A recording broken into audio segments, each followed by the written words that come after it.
अस्सलामु अलैकुम वरहमतुल्लाह। उम्मीद कि आप सब खैरियत से होंगे। मैं जहांगीर सर एक बार फिर उर्दू की दुनिया में आप तमाम लोगों का तहे दिल से शुक्रिया अदा करता हूं। हम लोग आज दूसरा चैप्टर ही पढ़ रहे हैं। दूसरा चैप्टर में पार्ट नंबर 2 पढ़ेंगे और पार्ट नंबर 2 में हम आने से पहले पिछले कुछ असबाब को देखें एक नज़र। तो हमने जो पढ़ा है वो सुहेल अजीमाबादी के बारे में, अफसाना निगार हैं, उनके बारे में हमने पढ़ा हुआ है कि पटना में पैदा हुए, सैयद मुजीबुर रहमान उनका नाम था। 125 किताबें उन्होंने लिखी है। 3 जो अफसानवी मजमूए उन्होंने हैं ज़बरदस्त लिखे हैं जो आपके निसाब में है। 4 चेहरे, अलाव, आदमी के रूप और एक ही नावल है बेजड़ के पौधे। ये सब हम लोगों ने पढ़ा था और फिर उन्हीं की एक लिखी हुई कहानी आपके निसाब में है, उसका नाम है भाभी जान। हम लोग भाभी जान के बारे में आज उसके किरदार के बारे में, कौन कौन से किरदार हैं, उसमें कौन कौन से नाम हैं जो बिल्कुल मरकजी किरदार निभा रहा है, फिर इसके बाद उसमें कौन कौन से कहानी में किस किस का क्या रोल है, हम लोग समझते हैं इसके बारे में। चैप्टर नंबर 2 पार्ट नंबर 2 भाभी जान। आप जैसा बोर्ड पर देख रहे होंगे कि बोर्ड पे भाभी जान एक आपके निसाब में चैप्टर है, आपके चैप्टर है एक भाभी जान। इसके लिखने वाले सुहेल अजीम आबादी। कौन है? सुहेल अजीम आबादी हैं जिन्होंने बेहतरीन तरीके से इस अफसाने को लिखा है और वाकई इस अफसाने को सुनने के बाद ऐसा लगता है कि किसी इंसान ने क्या इसको सांचे में ढाला होगा। भाभी जान एक किरदार है। पहले किरदार के बारे में समझ लेते हैं हम लोग। किरदार इसमें कौन कौन से, देखिए ये सारे किरदार हैं आपके भाभी जान के जो चैप्टर है उसमें। भाभी जान का नाम क्या होता है? जिस भाभी के बारे में पूरा मरकजी किरदार इन्हीं का है, मेन रोल, उसका नाम है रुकैया खातून। क्या नाम है इसका? रुकैया खातून उसका नाम है। और दूसरा है जिसका मरकजी किरदार है, यानी कि इस कहानी में मरकजी किरदार सबसे अहम रोल जो है वो आप किसको जानते हैं? वो भाभी जान है।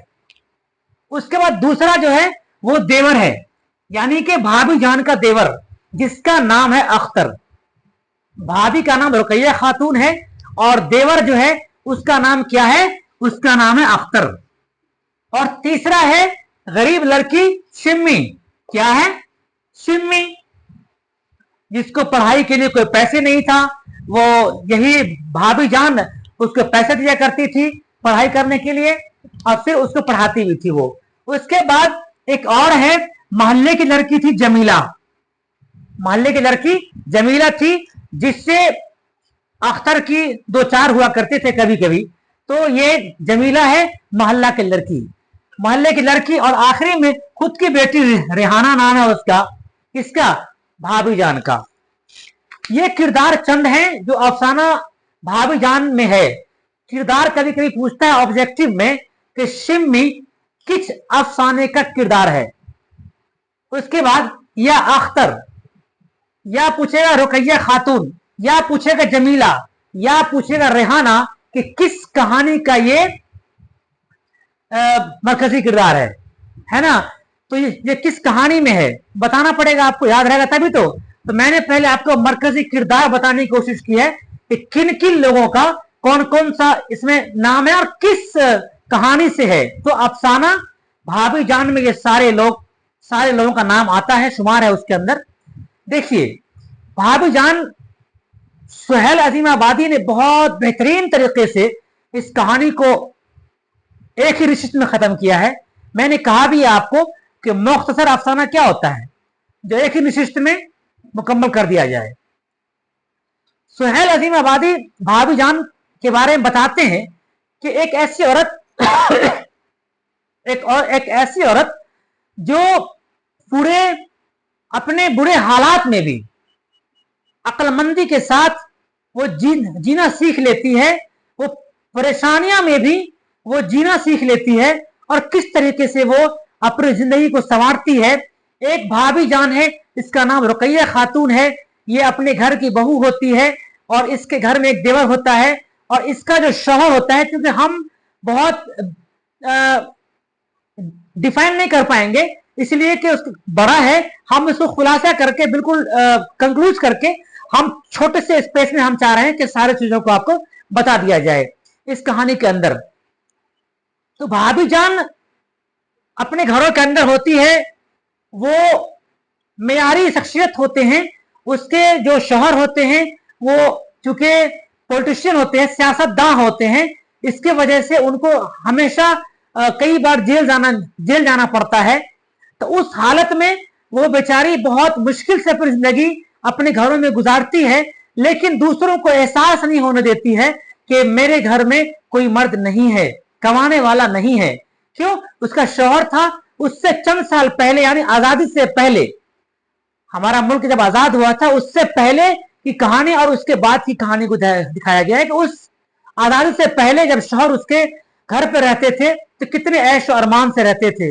लेकिन वही औरत का शौहर आजादी की लड़ाई में कई बार जेल जाते हैं, नौकरियां छूट जाती हैं, तो फिर वो औरत अपने आप को संभालती है, खुद को एक मुस्तहकम करती है, मजबूत करती है और फिर संघर्ष करती है और आगे बढ़ती है और फिर उसके बाद अपने आप को वो अपने उसी मुसीबत में खुशियों का ठिकाना बना लेती है। ये बहुत कम लोग कर पाते हैं, बहुत कम लोग कर पाते हैं ऐसे। इस कहानी के अंदर जब आगे बढ़िएगा तो फिर देखेंगे आप कि वो जब बिल्कुल परेशान हो जाती है अपनी जिंदगी से कि अब मेरा पैसा कहां से आएगा, हम कैसे कमाएंगे। फिर वो चूंकि बीए कर चुकी होती है तो एमए करती रहती है, एमए कंप्लीट करती है, जैसे ही उसको लेक्चरर के रूप में कि उसको बहाली हो जाती है कॉलेज में, और वहां पे सिर्फ 400 रुपया, आप अंदाजा लगाइए, सिर्फ एक कहानी बनाने वालों ने बनाया है, सिर्फ 400 रुपया उसको महाना मिलता था। और अपने गांव के अंदर कुछ बच्चियों को, एक बच्चे को पढ़ाते थे, उसका फीस था 50 रुपये वहां से आता था। तो यानी 450 रुपया एक औरत अपने खुद से मेहनत करके कमाती है और फिर उसको सिर्फ इसीलिए कि शौहर उसका जेल में है। कई बार जेल से आते भी हैं तो एक बार आए फिर दोबारा फिर चले गए, इस तरीके से था। तो वो 400 और 50 रुपया, 450 रुपया वो कमाती है, उस 450 में ही अपना किरदार पूरा निभाती है। गांव के अंदर, मोहल्ले के अंदर बहुत सारे गरीब गुरबा भी होते हैं, उनके बच्चियों को भी पढ़ाती है। और फिर क्या मजेदार कहानी है ये, मैं और भी आगे थोड़ा बताता हूं। और फिर उसके बाद गरीब बच्ची को पढ़ाती है फ्री ऑफ कॉस्ट। फिर उसके बाद उतनी ही देर में उसी पढ़ाई के दरमियान में एक लड़की का नाम शिम्मी होता है जो स्वेटर बुनने के लिए देती है ये भाभी जान ऊन कि तुम बड़ी हो, उसी के कॉलेज की होती है वो, तो वो तुम स्वेटर बुन दो। वो स्वेटर बुन करके और वो उसके साथ में एक टोपी और एक मौजा भी बुन लेती है। वो लेकर के आती है, बोलती है कि देखिए मैंने इस स्वेटर के अलावा मैंने एक टोपी और मैंने एक दस्ताना हमने भी बुन दिया है। तो कहता वाह ये तो बहुत अच्छी बात है। तो ये किरदार देख करके जो उसका देवर है अख्तर, उसे बहुत अच्छा लगता है, ये लड़की बहुत मेहनती है इसका मतलब। और वो जो भाभी जान होती है वो भी बहुत अच्छे तरीके से उसको शाबाशी देती है। कुछ देर के बाद अख्तर उसका देवर कहता है कि मैं अब मार्केट से आता हूं। भाभी कहती है कि मैं भी आता हूं, मैं भी आती हूं। जब वो निकल जाता है तो देखते हैं कि वो अब क्या है ना कि छोटा सा बोतल में दूध लेकर के वो जा रही होती है। देखती है कि मेरी भाभी कहाँ जा रही है, तो पता चलता है कि हॉस्पिटल में उसके यहाँ मजदूरी करने वाले एक शख्स थे जिनका इंतकाल हो गया था, उसकी बेटी वहां बीमार है। चुपचाप चुपके से वहां ले आती है उसको पहुंचाने के लिए कि वहां बच्चे को दूध कौन देगा, तो ये दूध बोतल में करके वहां पहुंचा देती है। मतलब हर एक तरफ से देखिएगा इस कहानी के अंदर बिल्कुल भी एक मुस्तहकम, जिसको बोलते हैं मजबूती के साथ जो संघर्ष करने को कहते हैं, वो भाभी जान ने रोल रुकैया खातून ने दिखाई है इसके अंदर। फिर उसके बाद शिम्मी जो होती है वो इसके अंदर, शिम्मी का जब एमए का एडमिशन होता रहता है उस वक्त पैसा नहीं होता है। शिम्मी चूंकि गरीब घर की बच्ची होती है तो जैसे पता चलता है इसको कि शिम्मी के पास पैसे नहीं है तो ये बेचारी अपना जेवर को बेच देती है और शिम्मी को एमए में दाखिला कराती है। सोचिए कैसा कहानी में ट्विस्ट डाला हुआ है इसने सुहेल अजीम आबादी ने। फिर शिम्मी को उसमें दाखिला कराया जाता है। अब ये मोहल्ला की लड़की एक जमीला है जिससे इनके दो चार हुआ करते थे, कभी कभी इनकी ख्वाहिशें थी, क्योंकि जो अख्तर थे ना ये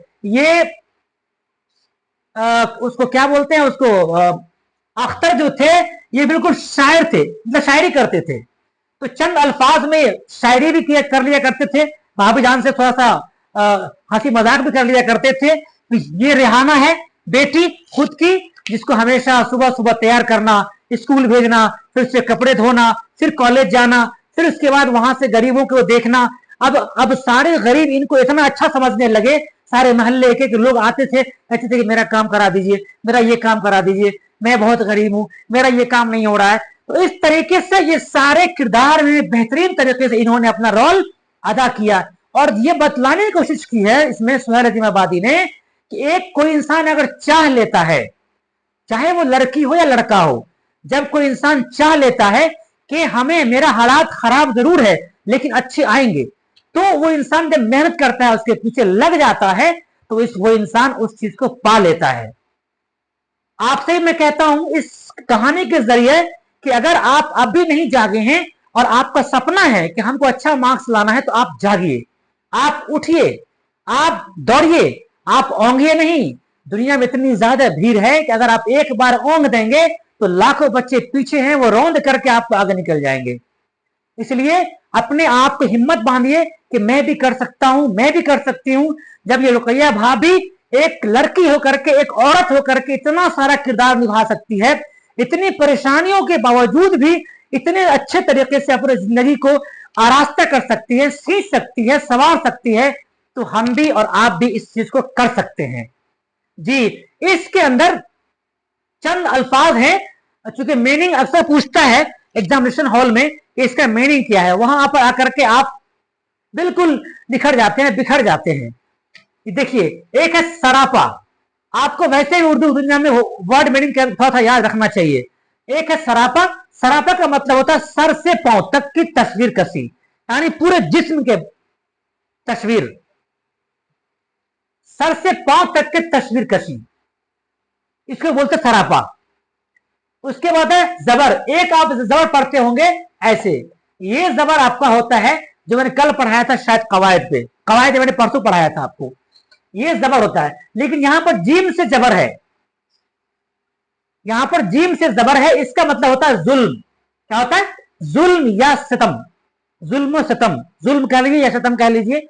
उसके बाद सतून मतलब खंबा, सतून मतलब खंबा, इसको आम भाषा में खूंटा बोलते हैं, है ना, खंबा। अज़्म इरादा, नहीं कहते मेरा अज़्म है कि मैं अच्छा मार्क्स ला के दिखाऊंगा, मेरा इरादा है ना, मेरा अज़्म मुसम्मम है, मैं करके दिखाऊंगा। उसके बाद कलीसा, मैंने कलीसा आपको नहीं पढ़ाया। कलीसा, कलीसा बोलते हैं गिरजाघर, ईसाइयों की इबादत की जगह, जिस जगह पर ईसाई इबादत करते हैं, जैसे मुसलमान के लिए मस्जिद है ना, हिंदू भाइयों के लिए मंदिर है, वैसे ही ईसाइयों के लिए गिरजाघर होता है, कलीसा बोलते हैं उसको, यानी गिरजाघर जहां पर ईसाई लोग इबादत करते हैं। ये भाभी जान के कुछ किरदार थे, इसके बारे में मैंने बताने की कोशिश की। इसमें चंद सवालात हैं, 1 मिनट और लेंगे आपसे हम। इसमें चंद सवालात हैं जो मैं चाहता हूं एक बार कि आपको बता दूं, और मुझे लगता है कि इसका जो पीडीएफ है वो आप सारे बच्चों को मिल जाएगा। मेरे ग्रुप में जो बच्चे जुड़े हुए हैं वो बच्चे को दिया जाएगा। बाकी जो लोग नहीं जुड़े हैं, वो मेरा नंबर है 9110073749, 9110073749। आप इससे जुड़कर इस पे कॉल करेंगे, आपको उस ग्रुप में ऐड कर लिया जाएगा, जिससे कि आपका जो पीडीएफ हम डालेंगे वो सारे के सारे पीडीएफ बेहतरीन आपको मिल सकेगा, आप घर बैठ तैयारी कर सकेंगे। इसमें जो 4-5 सवाल है आपके चैप्टर में, मैं बताना चाहूंगा आपको। इसमें जो पहला सवाल है वो ये है कि सुहेल अजीम आबादी कहां पैदा हुए।